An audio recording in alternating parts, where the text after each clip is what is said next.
এই নেক আমল করার জায়গা, আল্লাহকে ভুলে না যায়। দুনিয়ার সামান্য, একেবারে সামান্য সময়, হায়াত একেবারে সীমিত, হায়াত একেবারে সীমিত হায়াত নিয়ে পৃথিবীতে আসি। এই পৃথিবী ছেড়ে কখন জানি চলে যায়, কখন চলে যাব জানি না, কখন চলে যাব জানি না। কারো কোনো জিনিস বিনা অনুমতিতে নিব না। কারো একটা বস্তু, কারো একটি টাকা, কারো একটি সম্পদ অনুমতি ছাড়া হাত দিয়ে ধরবো না, হাত দিয়ে ধরবো না, নেব না। এভাবে আমরা চলবো, কারণ যে কোনো সময় মৃত্যুবরণ করব। মৃত্যু আসার সঙ্গে সঙ্গে আমার সকল আমল বন্ধ হয়ে যাবে। আমি যদি কোনো মানুষের কোনো সম্পদ, কোনো টাকা পয়সা, কোনো কিছু নিয়ে থাকি, তার কাছ থেকে যদি ক্ষমা চেয়ে না নিতে পারি, তাহলে আল্লাহ পাক আমাকে ক্ষমা করবেন না। যদি আমার দ্বারা নষ্ট হয়ে যায়, কাউকে যদি চোরে কথা বলে কষ্ট দিই, অপমান করে কথা বলে কষ্ট দিই, তাহলে সেটাও কিয়ামতের দিন জান্নাতে যাওয়ার জন্য আমার আপনার জন্য বাধা হয়ে দাঁড়াবে। জান্নাতে আমার আপনার যাওয়ার জন্য বাধা হয়ে দাঁড়াবে।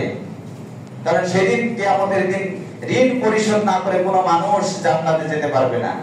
একজন মানুষও ঋণ পরিশোধ না করা পর্যন্ত জান্নাতে যেতে পারবে না। আমি কাউকে যদি কষ্ট দিই, এটাও একটা ঋণ। কাউকে যদি অপমান করি, এটাও একটা ঋণ। এটাও পরিশোধ না করে, আমি কারোর উপরে যদি জুলুম করি, এটাও ঋণ। যদি পরিশোধ না করি, আমি জান্নাতে যেতে পারবো না। এই জন্য কোনো মানুষের প্রতি জুলুম করবো না, কোনো মানুষকে কষ্ট দিয়ে কথা বলবো না, কোনো মানুষকে ধমক দিয়ে কথা বলবো না, এগুলো আমরা করবো না। আল্লাহ পাক বলেছেন, ইসলিহু লাকুম আমালাকুম ওয়া ইয়াগফির লাকুম যুনুবাকুম ওয়াল্লাহু গফুরুর রহিম। আমরা গুনাহ করেছি, বারবার ইস্তেগফার করি, শুধু ইস্তেগফার, আস্তাগফিরুল্লাহ আস্তাগফিরুল্লাহ। কত গুনাহ করেছি, কবিরা গুনাহ করেছি, সগীরা গুনাহ করেছি, কত গুনাহ করেছি। এই গুনাহগুলো করেছি, মাফ হবে না। আস্তাগফিরুল্লাহ আস্তাগফিরুল্লাহ, তওবা করতে থাকি, মৃত্যু পর্যন্ত তওবা করতে থাকি। একটা সময় আল্লাহ পাক এই গুনাহটা নেক দ্বারা পরিবর্তন করে দিবেন। বলুন সুবহানাল্লাহ। গুনাহ করেছে বান্দা, এত গুনাহ করেছে, কবিরা গুনাহ করেছে। আল্লাহ পাক বলেছেন, বান্দা তুমি তওবা করো, ওয়ায়ুবাদদিলুল্লাহু সাইয়্যাতিহিম হাসানাত। বান্দা কত গুনাহ করেছো, তুমি তওবা করতে থাকো, আমি আল্লাহ ওয়ায়ুবাদদিলুল্লাহু সাইয়্যাতিহিম হাসানাত, তোমার সাইয়্যাতগুলো আমি হাসানাত দিয়ে পরিবর্তন করে দেব। বলুন সুবহানাল্লাহ। আল্লাহ পাক যেন আমাদের সকলকে সেই তৌফিক দান করেন। সকলে আল্লাহুম্মা আমিন শরীফ পাঠ করি। বিসমিল্লাহির রহমানির রহিম। আস্তাগফিরুল্লাহ আল্লাযী লা ইলাহা ইল্লা হুয়া। আস্তাগফিরুল্লাহ আল্লাযী লা ইলাহা ইল্লা হুয়া। আস্তাগফিরুল্লাহ লা ইলাহা ইল্লা হুয়া ওয়া আতুবু ইলাইহি।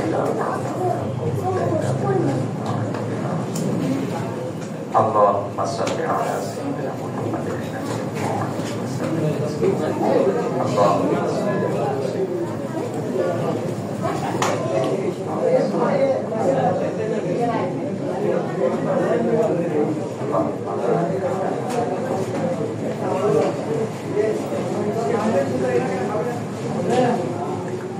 اللهم آمين.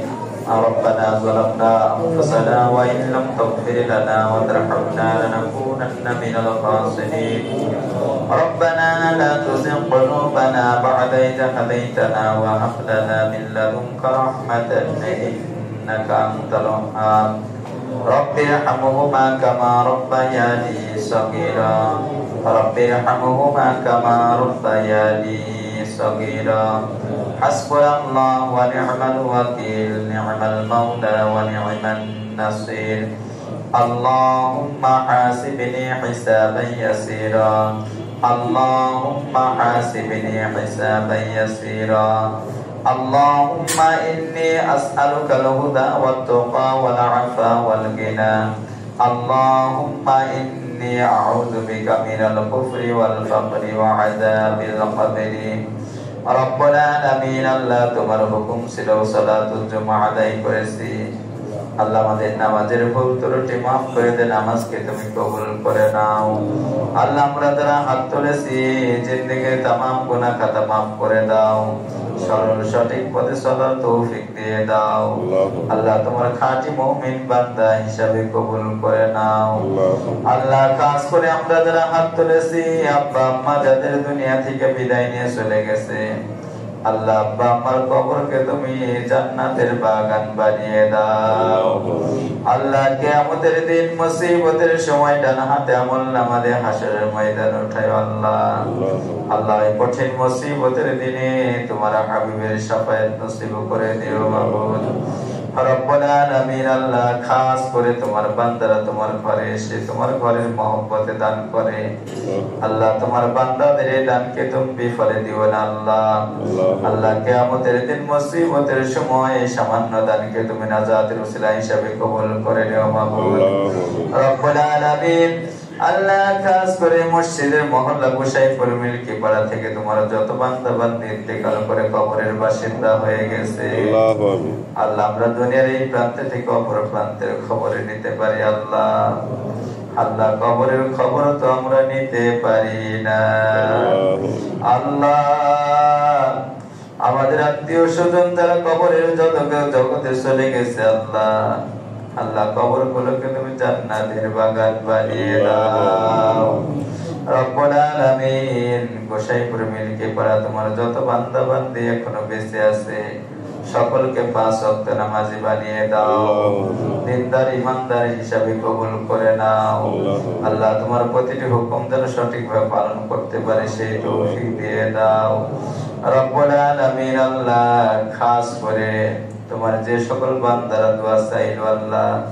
আল্লাহ বীর মুক্তিযোদ্ধা দেশের জন্য যুদ্ধ করেছে বাইতুল্লাহ আল্লাহ তাআলা তোমার বান্দার জন্য ভাই দোয়া চেয়েছে আল্লাহ।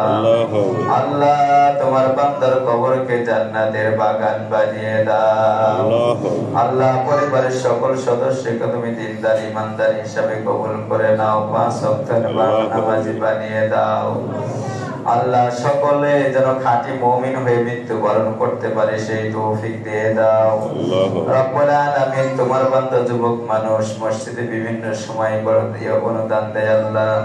আল্লাহ মনি ভাই পরিবারের জন্য দোয়া চেয়েছে আল্লাহ। পরিবারের সকল সদস্যকে তুমি সুস্থতা দান করো আল্লাহ। কম থেকে যারা মৃত্যুবরণ করে কবরের বাসিন্দা হয়ে গেছে কবরগুলোকে জান্নাতের বাগান বানিয়ে দাও আল্লাহ। ছোট মাসুম বাচ্চা যারা আছে সকলকে হেফাজত করো সুশিক্ষায় শিক্ষিত তৌফিক দিয়ে দাও রব্বুল আলামিন। তোমার একজন বান্দা দোয়া চাইলো আল্লাহ। আল্লাহ তোমার বান্দার মনে নেক আশা পূর্ণ করে দাও আল্লাহ। পরিবারের সকল সদস্যকে তুমি দিনদার ইমানদার হিসাবে কবুল করে নাও রব্বুল আলামিন। আল্লাহ আত্মীয় স্বজন যারা ইন্তেকাল করেছে কবরগুলোকে জান্নাতের বাগান বানিয়ে দাও রব্বুল আলামিন। আল্লাহ খাস করে মিল্কি পাড়া থেকে তোমার বান্দা শহীদ জননেতা মোহাম্মদ আজউদ্দিন ইন্তেকাল করেছে আল্লাহ। তোমার বান্দাকে কবুল করে নাও আল্লাহ। তার বংশ থেকে যারা ইন্তেকাল করেছে সকলকে তুমি জান্নাতের বাগ মেহমান হিসাবে কবুল করে নাও ربنا تقبل منا إنك أنت السميع العليم وتب علينا إنك أنت التواب الرحيم سبحان ربك رب العزة عما يصفون وسلام على المرسلين والحمد لله رب العالمين بحق لا إله إلا الله محمد